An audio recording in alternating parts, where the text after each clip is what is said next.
Assalamualaikum warahmatullahi wabarakatuh. Perkenalkan, nama saya Melisa Putri Maharani dengan NIM 12205183201. Saya dari peserta magang 1 Pendidikan Guru Madrasah Ibtidaiyah Fakultas Tarbiyah dan Ilmu Keguruan. Di sini saya akan menjelaskan tema 3, subtema 1, pembelajaran ketiga. Selanjutnya, apa saja sih isi tema 3, subtema 1, pembelajaran ketiga? Tema 3 yaitu tentang makanan sehat. Subtema 1 yaitu tentang cara tubuh mengolah makanan. Pembelajaran ketiga yaitu mata pelajaran IPS, PPKN, dan Bahasa Indonesia. Yang pertama, untuk pembelajaran mata pelajaran IPS, Ilmu Pengetahuan Sosial. Nah, di sini pernahkah kalian mengamati interaksi sesama manusia di lingkungan sekitar? Pastinya sudah ya. Kalian mengamati interaksi sesama manusia di lingkungan sekitar. Nah, interaksi manusia di lingkungan sekitar yaitu memiliki arti, yakni setiap manusia yang diciptakan oleh Tuhan Yang Maha Esa dengan berbagai karunia. Salah satunya yaitu naluri untuk hidup bersama. Manusia tidak bisa hidup tanpa manusia lainnya. Jadi, semua kegiatan dalam hidupnya berhubungan erat dengan kehidupan manusia. Jadi, manusia yang selalu berhubungan dengan manusia lainnya atau kelompok lainnya merupakan gambaran adanya suatu aktivitas interaksi dalam lingkungan kehidupan sosial. Jadi, interaksi sosial adalah hubungan-hubungan sosial yang dinamis, yang menyangkut hubungan antara individu dengan individu, kelompok dengan individu, ataupun kelompok dengan kelompok. Interaksi antara manusia dengan lingkungannya merupakan proses saling memengaruhi antara satu dengan lainnya. Lingkungan hidup memiliki pengaruh besar bagi manusia karena merupakan komponen penting dari kehidupan manusia. Begitupun sebaliknya, manusia memiliki pengaruh besar terhadap lingkungan hidup dalam hal pemeliharaan dan pelestariannya. Lingkungan hidup manusia terdiri atas lingkungan, alam, sosial, budaya, dan ekonomi. Lingkungan alam dapat dijelaskan lingkungan yang terbentuk secara alamiah tanpa campur tangan manusia. Lingkungan alam mencakup semua benda hidup dan tak hidup yang terjadi secara alamiah di bumi. Lingkungan alam terdiri atas komponen abiotik dan biotik. Komponen abiotik adalah segala sesuatu yang ada di lingkungan yang bukan makhluk hidup. Sedangkan lingkungan biotik adalah segala benda hidup yang ada di lingkungan. Jadi, di dalam lingkungan alam terjadi interaksi antara lingkungan abiotik dengan lingkungan biotik atau sebaliknya. Bahkan antar komponen lingkungan biotik dan antar komponen lingkungan abiotik juga terjadi saling keterkaitan. Contoh interaksi antara komponen abiotik dengan biotik adalah tanah, suhu, dan curah hujan yang mempengaruhi jenis tanaman yang tumbuh di suatu daerah. Selanjutnya pada mata pelajaran PPKN, yaitu tentang keragaman di Indonesia.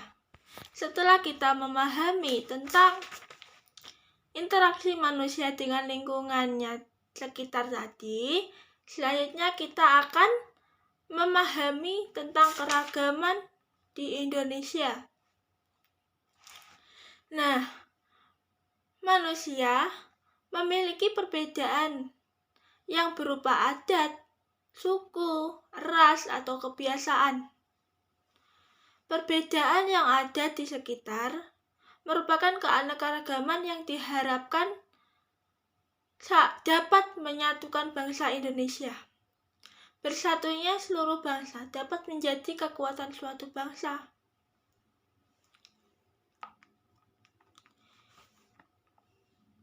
Keragaman bangsa Indonesia dapat kita tuangkan dalam bentuk komik. Komik merupakan cerita yang bertekanan pada gerak dan tindakan yang ditampilkan lewat urutan gambar yang dibuat secara khas dengan paduan kata-kata.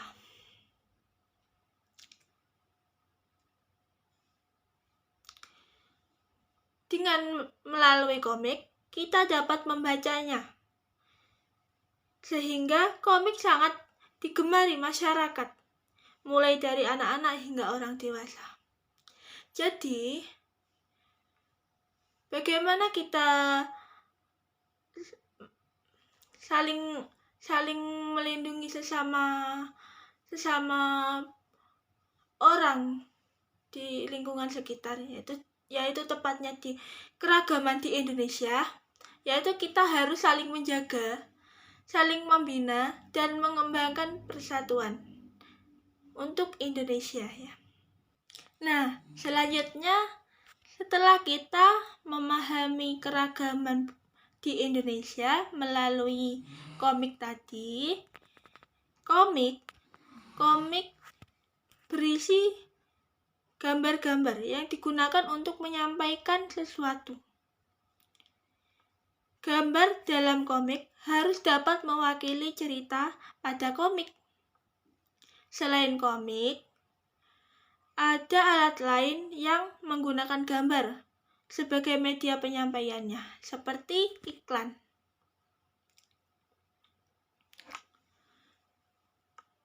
Nah, komik itu seperti pada gambar yang ada di PowerPoint ini ya. Yang selanjutnya yang iklan. Iklan itu seperti pada gambar di PowerPoint ini, yaitu tentang mengajak semua orang untuk melakukan membeli produk yang ditawarkan melalui iklan atau komik tadi, gitu ya. Nah, jadi tujuan utama iklan adalah agar masyarakat mau membeli produk yang ditawarkan tersebut. Agar masyarakat tertarik untuk membeli produk, maka iklan tersebut dibuat secara semenarik mungkin.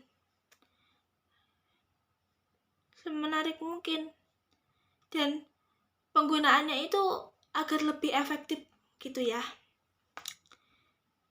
Iklan juga dapat dikelompokkan menjadi iklan media elektronik dan iklan cetak. Contoh iklan cetak antara lain poster, spanduk, baliho, reklame, iklan baris di koran, flyer atau selebaran.